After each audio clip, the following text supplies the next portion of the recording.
1975년에 지금으로부터 무려 40년 가량 이전에 영국의 에버딘 대학교의 생화학자 바이오케미스트리인 커스트리츠 박사는 인간의 뇌에서 생성되어지는 엔케팔린이라는 것을 발견하고 다시 연구를 계속하여서 아편과 같은 기능을 가지면서도 몰핀보다 200배나 더 강한 몰핀을 발견하고 이것을 체내의 몰핀 within이라는 의미로서 within의 in을 사용해서 엔돌핀이라고 명명하였습니다.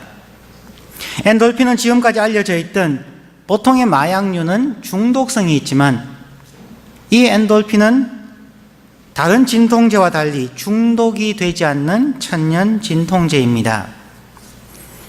그런데 최근 해도 꽤 오래 시간이 걸렸지만 의학이 발견한 호르몬 중에서 다이돌핀이라는 것이 있습니다. 엔돌핀이 암을 치료하고 통증을 해소하는 효과가 있다는 것은 이미 잘 알려져 있는 이야기지만 다이돌핀의 효과는 엔돌핀의 4000배에 해당한다는 사실이 의학적으로 밝혀졌습니다. 엔돌핀만 나와도 사람들이 행복하고 건강하게 살 수 있다고 하는데 다이돌핀은 엔돌핀의 4000배입니다. 자, 그러면 이 다이돌핀은 언제 우리 몸에서 생성될까요? 여기에 대해서 제가 인터넷 등을 찾아보았더니만 그렇습니다. 가장 대표적으로 한마디만 얘기한다면 감동받을 때입니다. 네 가지를 설명하는데 첫 번째는 좋은 노래를 들었을 때에 아하라고 할 때입니다. 또는 아름다운 풍경을 보면서 입이 벌어지면서 와 라고 그 아름다운 풍경에 압도되었을 때에 다이돌핀이 나온다고 합니다. 세 번째는 전혀 알지 못했던 새로운 진리를 깨달았을 때에, 자각했을 때에 와 라고 할 때에 다이돌핀이 나옵니다. 네 번째는 엄청난 사랑에 빠지게 되었을 때에 다이돌핀이 나온다고 이야기합니다. 그래서 음악하는 사람들 혹은 예술 하시는 분들이 훨씬 더 오래 사시는 것 같습니다. 혹은 공부만 열심히 하는 학자분들이 새로운 것을 깨닫고 아하 라고 하시는 분들 건강하게 오래 사시는 것 같습니다. 아니면 평생 엄청난 사랑에 빠져서 사시면 다이돌핀이 넘칩니다. 그러나 그 사랑이 오래 가지 않습니다.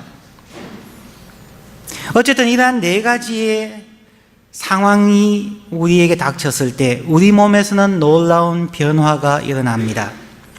전혀 반응이 없던 호르몬 유전자가 활성화되어서 이전에 나오지 않던 엔돌핀이나 도파민이나 세로토닌이라고 하는 아주 유익한 호르몬을 생산하기 시작합니다. 특히 굉장한 감동이 왔을 때에 아하 모먼트가 되었을 때에 다이돌핀이 생성됩니다. 우리들의 삶에 이 다이돌핀이 많이 생성되어서 우리 모두가 행복했으면 참 좋겠습니다.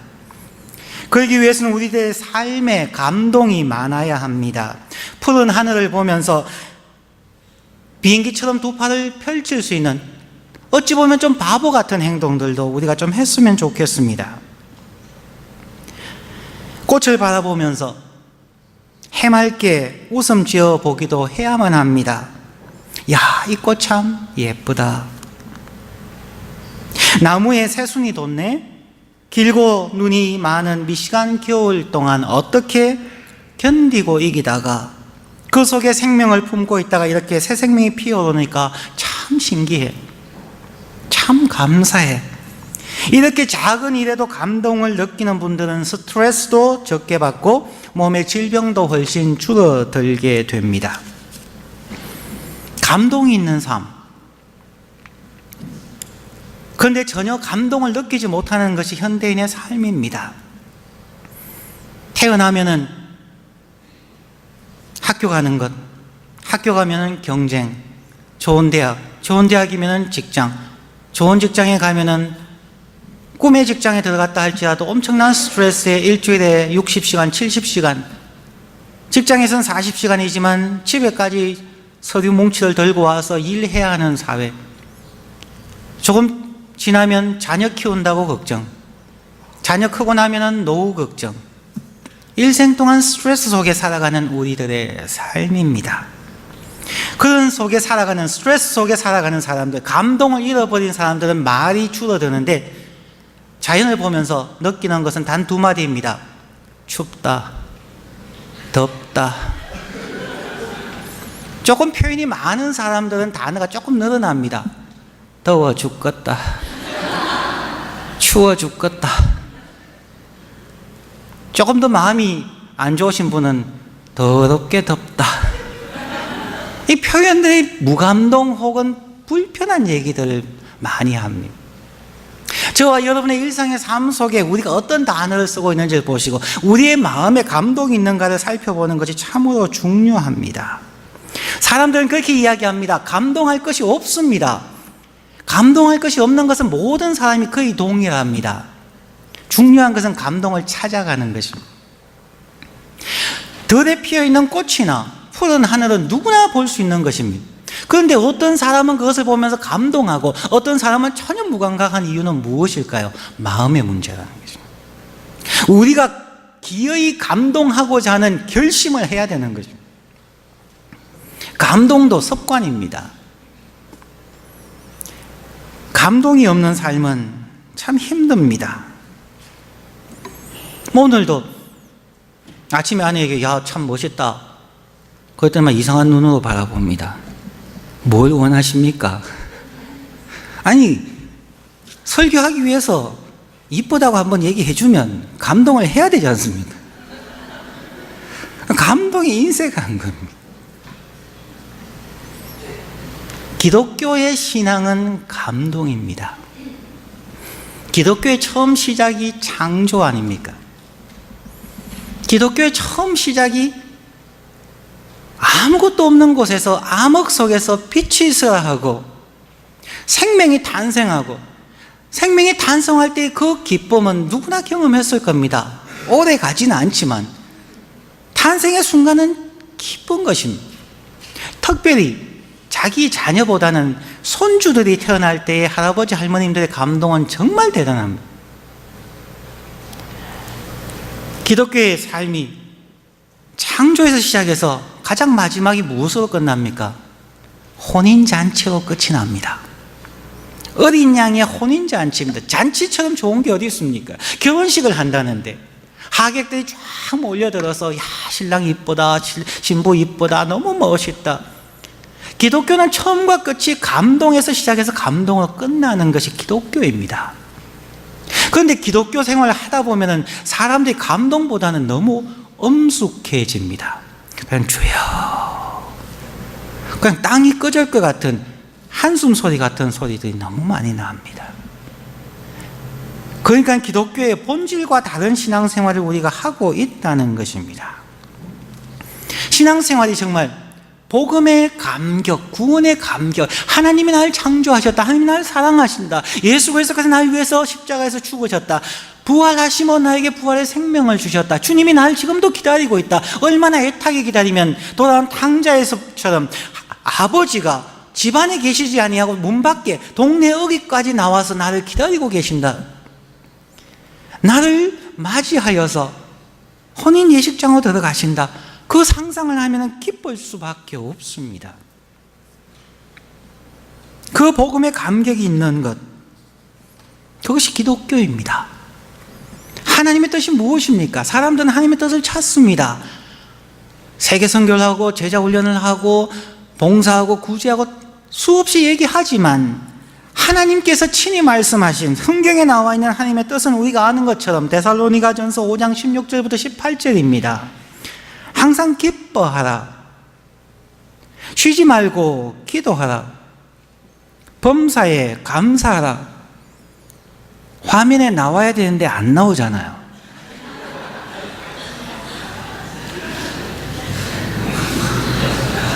이는 그리스도 예수 안에서 너희를 향하신 하나님의 뜻이며, 이게 바로 다이돌핀이 나오는 삶이라는 것입니다. 항상 기뻐하는 것은 감동이 없이 있을 수가 없는 것입니다.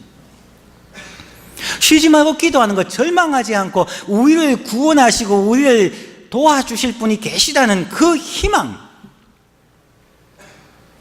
작은 일에서조차도 범사의 모든 일에 감사하는 삶, 이게 다이돌핀이 도는, 엔돌핀의 4000배가 되는 다이돌핀이 도는 삶입니다. 이것이 그리스도 예수의 구원 안에서 우리를 향하신 하나님의 뜻이라고 이야기합니다. 이 하나님의 뜻을 버려두고, 이 감동적인 신앙의 삶을 버려두고, 왜 우리는 항상 무거운 표정으로 원망과 스트레스 쌓인 삶을 살아가십니까? 이 하나님의 뜻을 이루어가는 삶이 진정한 엔돌핀과 다이돌핀이 생성되고 넘치는 삶입니다. 하나님께서 축복하시기로 작심하시고 우리에게 살아가는 방식이요, 행복한 삶, 생명을 얻게 할 뿐만 아니라 풍성히 얻게 하려는 하나님의 뜻입니다. 이 삶을 오늘 본문을 통하여서 조금은 패러독스한 삶으로 우리가 한번 살펴보겠습니다. 첫 번째는 감동의 찬양, 호산나입니다. 8절부터 11절 말씀을 다시 읽습니다. 무리의 대부분은 그 겉옷을 길에 펴며 다른 이는 나무가지를 베어 길에 펴고 앞에서 가고 뒤에서 따르는 무리가 소리질러 가로되 호산나 다윗의 자손이여 찬송하리로다. 주의 이름으로 오시는 이여 가장 높은 곳에서 호산나 하더라. 예수께서 예루살렘에 들어가시니 온 성이 소동하여 가로되 이는 누구뇨 하거늘 무리가 가로되 갈릴리 나사렛에서 나온 선지자 예수라 하니라. 예수님 당시의 모습을 우리가 한번 상상해 볼 필요가 있습니다. 역사적 상황을 한번 기억해 볼 필요가 있다는 것입니다. 예수님 탄생 이전부터 이스라엘의 역사는 고난의 역사입니다. 우리 한국의 역사와 비슷할 만큼 아주 작은 땅에서 항상 외세의 침입 속에 살던 그들이었습니다. 예수님이 탄생하기 전, 즉 주전 167년에 마카비 혁명으로 전쟁이 일어납니다. 여러 자료들을 종합해 본 결과 마카비 혁명의 원인은 안티오크스 4세의 핍박 속에서 그에게 분개하고 있던 이스라엘 백성들이 일으킨 혁명입니다. 안티오크스 4세가 로마와의 싸움에서 참패를 당하고 본국으로 퇴각하는 처지에 가되었을 때에 그들은 그들의 굴욕적인 참패의 비통함을 해소하기 위하여 유대인들을 무참히 학살하였습니다. 그들은 의도적으로 예루살렘 성전의 돼지고기를 제우스 신에게 제물로 바쳤습니다. 보란듯이 그들의 종교와 그들의 삶을 모욕하였습니다. 그는 유대인들에게 명령을 내려서 예루살렘 성전에서 지속적으로 제우스에게 제물을 바쳐야 한다고 공포하고, 그렇지 않은 제사장들과 백성들을 무참하게 학살했습니다. 이것이 마카비 혁명운동이 일어나게 된 당시의 일반적인 분위기였습니다. 안티오크스 4세가 팔레스타인의 모든 지역에 제우스를 위해서 제단을 세우고 제물을 바칠 것을 명령했을 때에 모딘 지역의 제사장이었던 마타티아스라고 하는 사람이 이 명령을 거절합니다. 그리고 마타티아스의 5명의 아들들과 함께 안티오크스 4세에게 항거한 것, 그것이 마카비 혁명입니다. 그들은 무력 투쟁을 했습니다. 소위 독립전쟁을 한 것입니다. 그들은 헬레니즘에 반대하며 모세 율법을 철저히 지키려는 경건한 유대인들과 힘을 합쳐서 혁명을 일으켰지만 결국 혁명 직후에 그는 죽습니다. 그러나 그의 아들 유다가 그의 뒤를 이어서 혁명의 주동자가 되었습니다. 초기 혁명운동의 진두지휘를 맡았던 유다는 그의 놀라운 게릴라 전법 때문에 그의 별명이 망치라는, 햄머라는 표현인 히브리 말이 아람어가 바로 마카비입니다. 마카비 혁명은 망치 혁명입니다. 그들은 기원전 164년에 예루살렘을 다시 점령하고 예루살렘 성전을 청결케 하였습니다. 바로 그 사건이 오늘날 유대인들에게 하누카라는 명절로 지금도 기념되고 있습니다. 그들에게 마치 한국인에게 8.15 광복절과 같은 날입니다. 그들은 종교적인 핍박을 종식시키려고 반란을 시작했지만 점차적으로 종교적인 테두리를 넘어서서 정치적인 독립운동으로 되었습니다. 이후에 그들은 로마의 식민지로 다시 점령을 당하고 착취를 당합니다.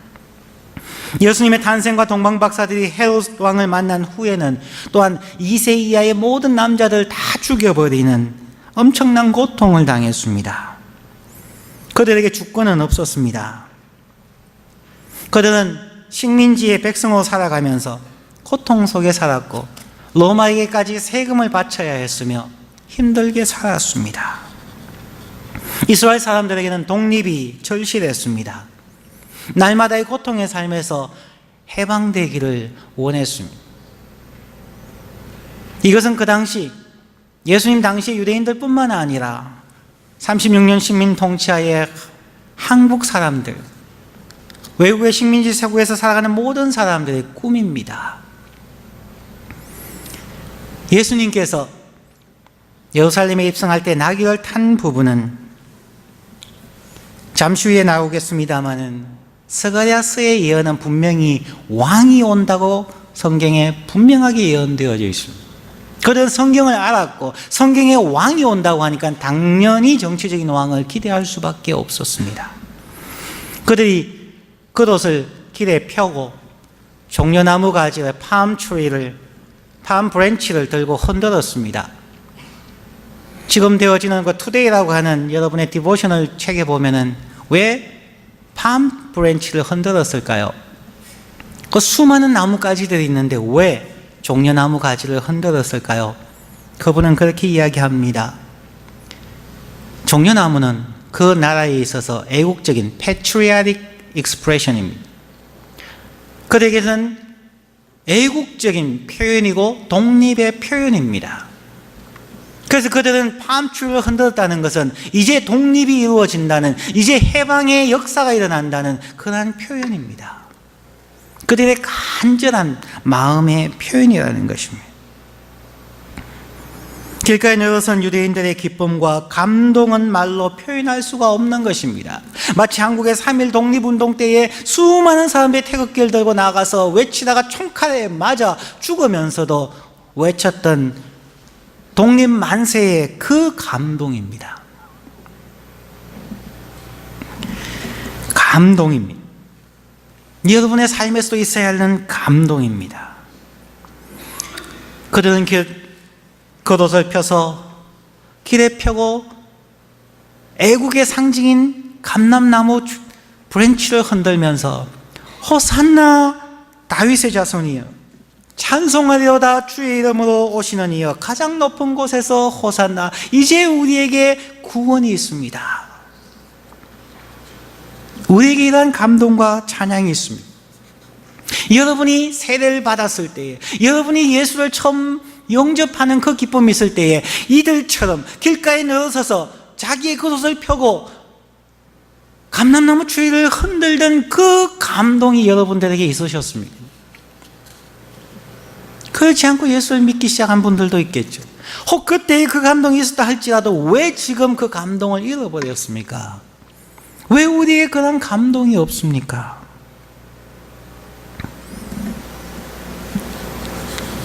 우리에게는 이러한 감동과 찬양이 있어야만 합니다.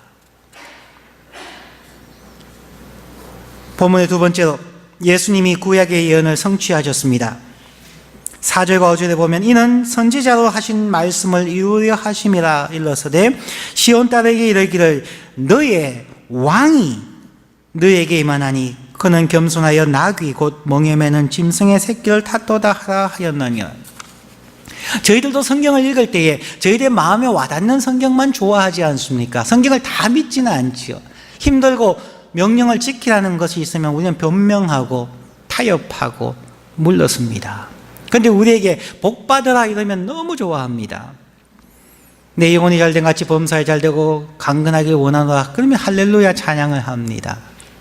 그런데 항상 기뻐하라 쉬지 말고 기도하라 범사에 감사하라면 잘 안 지킵니다. 유대인들도 그랬다는 것입니다. 너의 왕이 나귀를 타고 온다고 했을 때 그들은 너의 왕이라는 것에 집중했습니다. 뒤에 나귀를 타고라는 개념은 그들에게 별 관심이 없었습니다. 스가랴서 9장 9절의 예언의 말씀처럼 예수님은 나귀를, 특히 나귀 새끼를 타고 예루살렘으로 입성하십니다. 고대 근동 지역에서 왕이 상대 나라의 왕을 만나러 갈 때 혹은 국가의 사신들이 다른 나라의 외교 사절로 갈 때에 타고 가는 짐승은 둘 중에 하나입니다. 하나는 말이고 두 번째는 나귀입니다. 말은 전쟁을 상징하고 혹은 대등한 관계를 나타내는 것이고 나귀는 평화의 사신으로 가는 것입니다. 나귀는 힘이 없고 더더욱이나 새끼 나귀는 더더욱 힘이 없습니다. 평화의 상징이고 어찌 보면 항복의 표현입니다. 예수님께서는 평화의 왕으로 나귀 새끼를 타고 간 것이 아닙니다. 예수는 자기 자신을 패배자처럼 희생의 제물로 죽기 위해 나귀의 새끼를 타신 것입니다. 자신의 가는 길이 자신의 죽음을 통한 평화의 길임을 상징적으로 알려주신 것입니다. 하나님과 죄인된 인간들 사이에 평화를 회복하기 위하여 예루살렘 성전으로 올라가신 것입니다. 또한 사람과 사람 사이에 막힌 담도 허물고 평화를 이루기 위하여서 예루살렘 성전으로 올라가시는 것입니다. 예수님은 평화의 왕으로 오셨을 뿐만 아니라 그는 평화의 제물로 오셨습니다.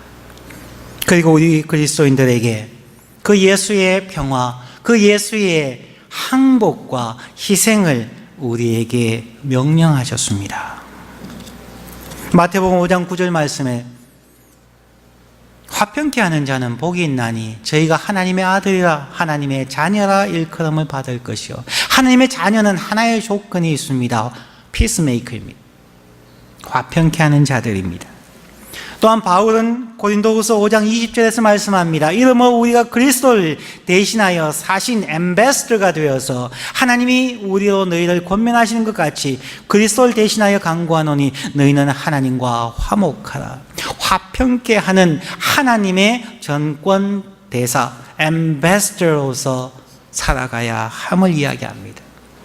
우리는 우리의 마음속에 또 평화가 없으면서 어떻게 사람과 사람 사이에 하나님과 사람 사이에 화평케 하는 자가 될 수 있을까요? 우리의 신앙이 무엇인지, 우리가 예수 왜 믿는지, 우리가 걸어가는 삶의 발자국이 어떠해야 되는지 우리는 고민해 보아야 합니다. 성경 어디에도 너희가 의사가 되면, 너희가 판검사가 되면 나의 제자가 되고 하나님의 자녀가 될 것이라는 것은 한 곳도 없습니다. 너희가 호화로운 집에 살고 좋은 차를 타고 여러분이 멋있게 살아가면 성공적인 비즈니스맨이 되면 사람들이 너희를 하나님의 자녀로 알 것이다. 성경에 없습니다.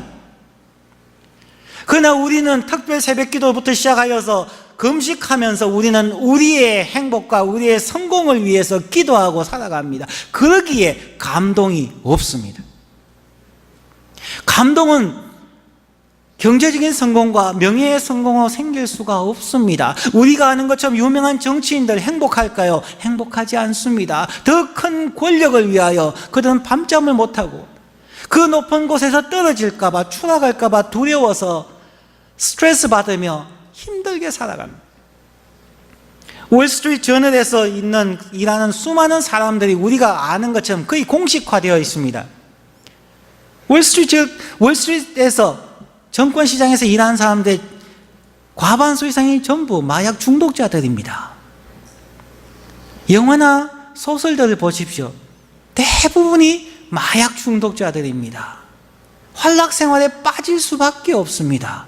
거기에는 감동이 있지 아니합니다. 그들은 의도된, 조작된 감동을 만들기 위하여 향락을 추구할 뿐입니다. 그곳에는 행복이 없습니다. 그곳에서는 하나님의 자녀로 살아갈 수 있는 조그마한 공간, 스페이스조차 없는 곳입니다. 가장 행복한 곳이 바로 화평하게, 평안하게, 행복하게, 화목하게 살아가는 곳입니다. 그렇다고 해서 아무것도 없이 경제적으로 극빈의 상황 속에서 그것은 아니죠. 우리의 삶에 최선을 다해가지만 중요한 것은 화평케 하는 자로, 화목한 자로 살아가는 것, 그때에 하나님의 자녀라 일컬음을 받게 된다는 것입니다. 예수 그리스도는 모든 그리스도인들에게 예수를 주인으로 모신 사람들의 마음속에 하나님의 화평이 있어야 할 뿐만 아니라 화평케 하는 사역을 맡겨주셨습니다. 주위 사람들을 하나님의 사랑과 화목케 하는 것, 그 하나님으로 인하여서 이웃과 화목하게 하는 것, 우리 자신이 먼저 화목하는 것, 그러므로 이웃과 화목하지 못하는 사람들은 전혀 성숙하지 못한 그리스도인들입니다. 여러분에게 불편한 사람이 있습니까? 우리는 부족한 그리스도인들입니다. 마지막 세 번째로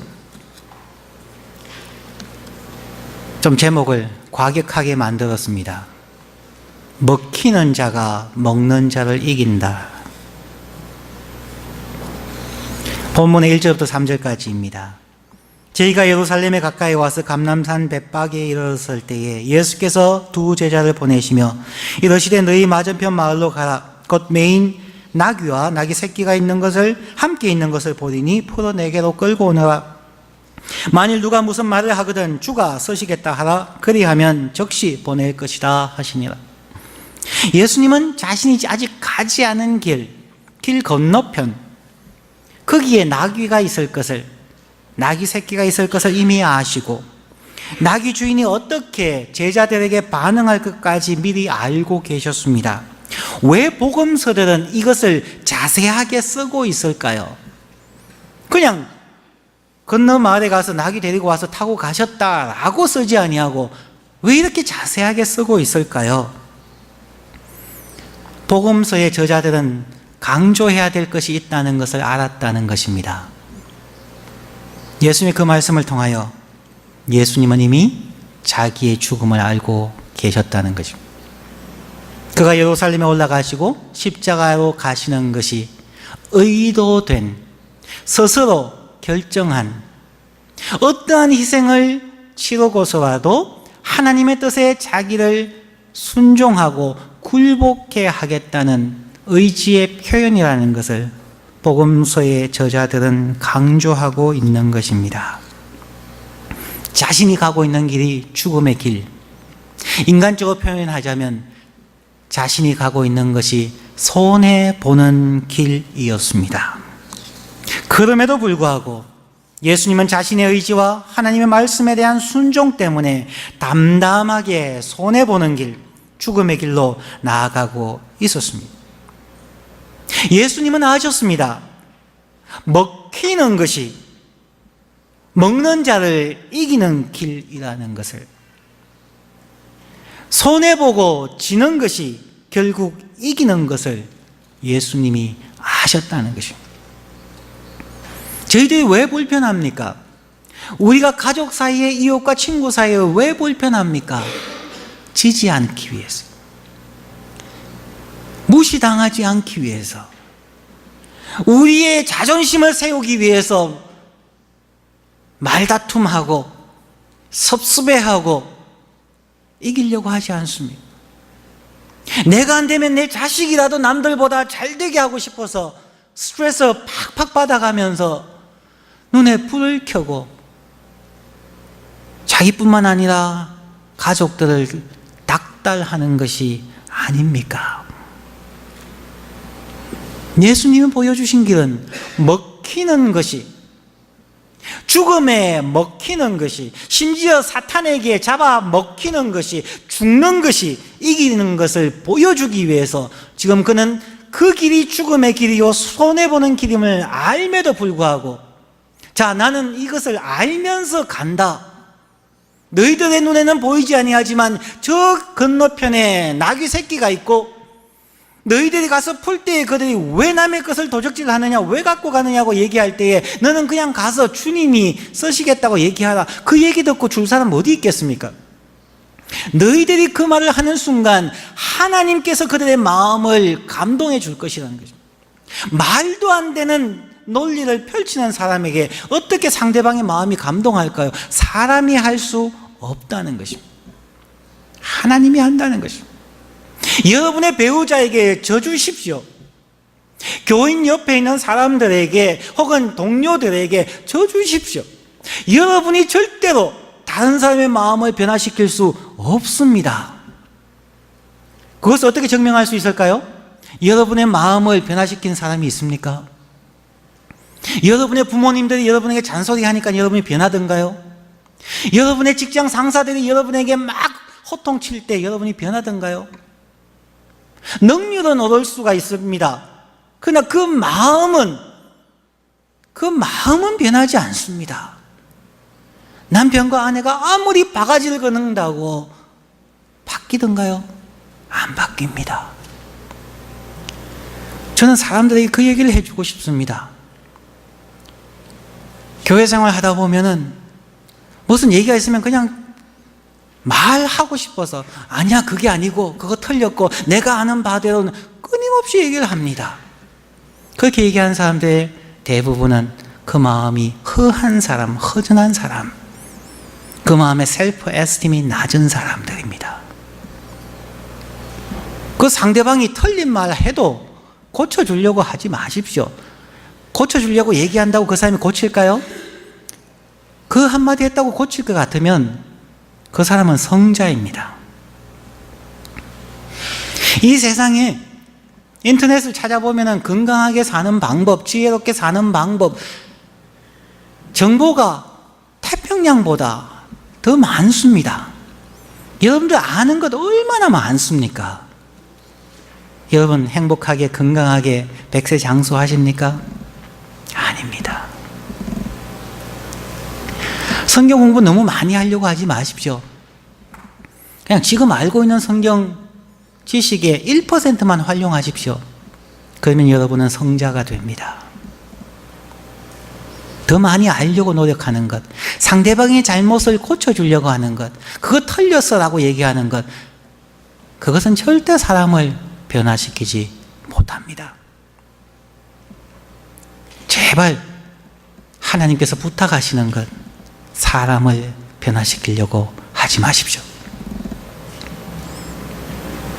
저 아내와 거의 30년 살았지만 안 되더라고요.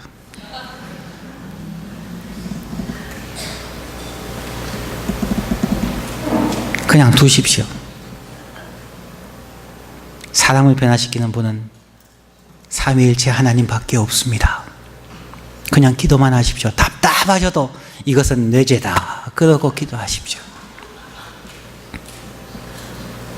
내 마음이 편안해져야 상대방이 바뀝니다. 아내가 독 위스퍼링이라는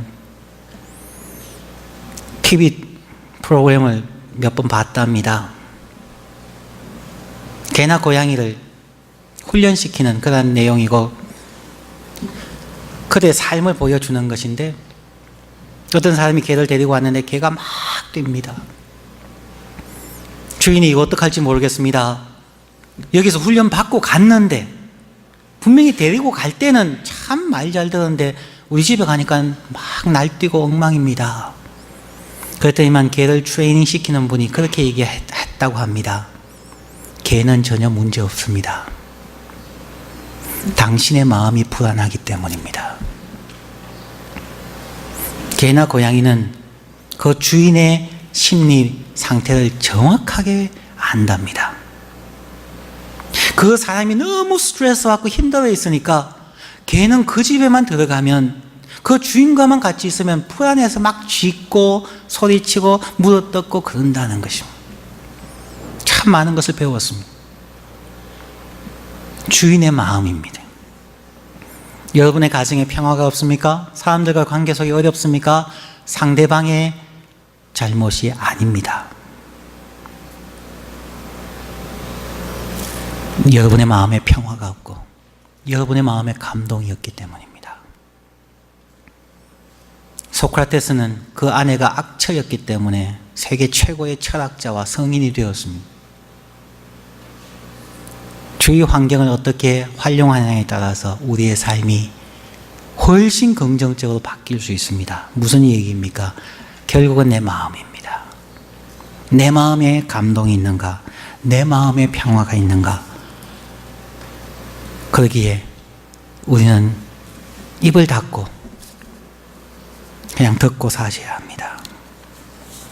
예수님의 이러한 승리방정식, 먹힘으로, 희생당함으로, 손해봄으로 승리한다는 이 방정식은 신비롭게도 여러 생명체들이 태어나면서부터 가지고 있다는 것입니다. 이 놀라운 것입니다. 2014년 3월 26일 날 인터뷰이지만 4월 13일, 즉 오늘 새롭게 수정되어져 있는 이어령 씨의 인터뷰를 제가 쭉 읽어보았습니다. 참 긴 인터뷰 가운데 그분이 마지막 얘기가 있습니다. 이어령 씨는 정말 학자 중에 학자인데 그분의 딸이 이화여대 영문과를 나오고 미국에 와서 미국의 검사가 되고 판사가 되고 심지어 캘리포니아 주정부의 검사부장이 되었답니다. 1959년생입니다. 그런데 그 따님이 암으로 죽었습니다. 암으로 죽으면서 그가 마지막 썼는 책 내용 중에 그런 게 있었습니다. 자기는 부모의 사랑을 알지 못했습니다. 너무나 스트레스 속에 살았다는 것입니다. 그래서 그분이 죽고 난 후에 그분이 마지막 암 투병을 하는 과정 속에서 이어령 씨가 딸의 변화된 삶을 보고 그가 예수를 믿기 시작했습니다. 나이 70이 넘어서 예수를 믿기 시작했습니다. 그러면서 그가 쓴 책이 지성에서 영성으로 라는 책을 썼습니다. 자, 그분이 인터뷰에는 마지막 내용을 제가 읽어드립니다. 태어나면서부터 가지고 있는 지혜를 이용해 보자는 거죠. 이 지혜를 동물들도 가지고 있어요. 번데기는 나비가 되기 전에 먹이가 됩니다. 버마제비, 사마귀는 교미를 한 후에 수컷을 잡아먹어요. 새끼에게 줄 영양분을 위해서죠. 자연에서는 먹는 놈보다 먹히는 놈이 더 고차원이에요. 먹히는 열매가 씨앗을 퍼뜨리는 거지요. 우리 이 동네에 보면은 산삼이 있죠. 산삼이 어떻게 퍼져나갑니까? 산삼의 꽃들이 사슴에게 먹혀야만, 사슴이 막 다니면서 배설물을 통해서 산삼이 다시 자라납니다. 먹히는 씨앗이 종족을 퍼뜨립니다. 이미 생명체들은 태어나면서부터 희생의 지혜를 갖고 있어요.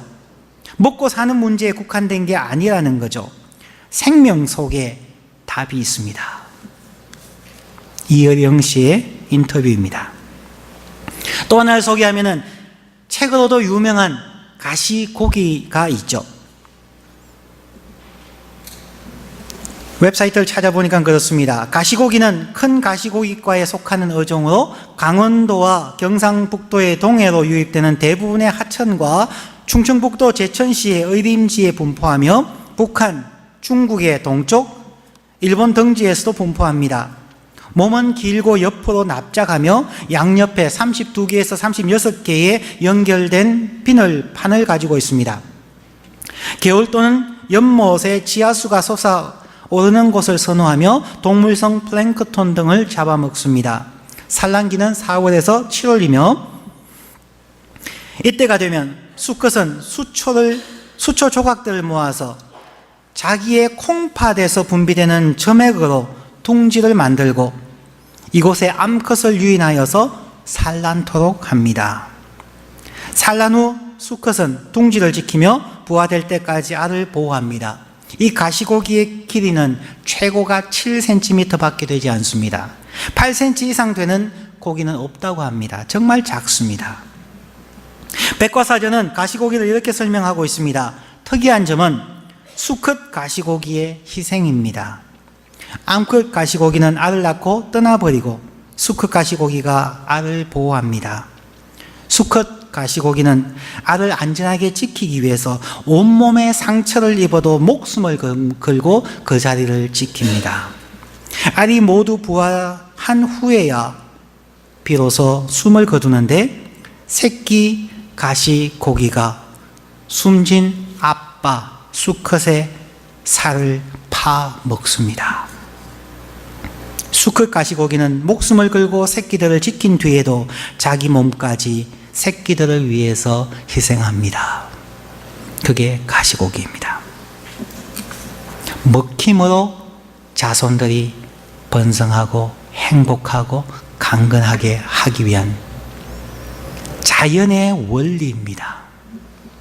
이 자연의 원리가 인간에게도 있습니다. 그런데 예수 믿고 나서조차, 그리고 인류의 문명이 발달하고 경제적으로 발달하고 지혜가 발달하면 발달할수록 사람들은 자기를 희생하기보다 남을 짓밟고 자기가 성공하고 행복하려고 합니다. 뒤지지 않기 위해서 그냥 말을 쏟아내고 완전하지도 않은 얘기들을 쏟아내고 모함하고 가심합니다. 오늘 종료주일을 맞이해서 예수 그리스도께서 다시 한번 우리의 마음에 입성하기를, 새끼 나기를 타고 우리 마음에 입성하도록 기도하셔야 합니다. 예수의 희생을 통한 승리를 나도 그 길을 살겠습니다라고 결심하셔야 그것이 종료주일의 참 의미입니다. 그냥 사람들이 종려나무까지 막 흔들고 나서 예수가 죽으려고 하니까 다 도망가는 그것이 아니라 예수 앞에서 우리의 모든 것을 가지고 환호하며 감동하며 예수의 죽음에 나의 죽음이 있으므로 나의 가정이 행복하고 나의 이웃이 행복하고 힘들고 어려웠던 정말 말도 안 되어 보이는 그 사람들이 하나님과 화목해 하는 것, 그것이 종려주일 신앙입니다. 예수님은 인류에게 생명을 주시기 위하여 자신의 목숨을 기꺼이 십자가 위에 내려놓았습니다. 짐으로서 이김을 성취하는 방식을 하셨습니다. 죽음으로 생명의 승리를 얻는다는 것을 실제로 죽으심으로 보여주셨습니다. 예수님은 십자가에서 죽으시기 전날 밤 제자들과 함께 성찬식을 하면서 마치 가시고기처럼 떡과 포도주를 가지고 이것이 내 살이고 이것이 내 피다. 너희들은 내 살과 피를 뜯어먹고 내 피를 마심으로 나의 제자가 되라. 나의 희생을 밟고 지나감으로 또 다른 작은 예수가 되어 달라는 피 맺힌 자기의 온몸을 제물로 주신 예수 그리스도의 의도, 그것이 성찬식입니다. 마치 범아제비처럼, 마치 가시고기처럼 자신을 희생함으로 생명을 주는 것입니다. 말씀을 맺습니다. 종료주일을 맞이하면서 성도 여러분, 감동이 있는 삶을 사시기로 결심하십시다. 다이돌핀이 넘치는 삶, 감동과 찬양과 감사가 넘치는 삶을 살기 위해서 다 같이 노력하십시다. 또한 먹히는 것이 먹는 자를 이긴다는 것, 짐으로서 이긴다는 것을 예수님께서 보여주신 것처럼 자신을 십자가에 내려놓고 자기 부인을 실천하며 사십시다. 양보하십시다. 져줍시다. 그러므로 예수 그리스도의 생명과 평화, 감동이 우리 가슴과 삶에 넘치게 하셔야 합니다. 이러한 사람들만이 호산나 주의 이름으로 오시는 이여, 가장 높은 곳에서 호산나라고 감동적인 찬양을 드릴 수가 있습니다. 이러한 감동의 찬양이 넘치는 성도님들이 되시기를 주의 이름으로 축원합니다. 기도하겠습니다.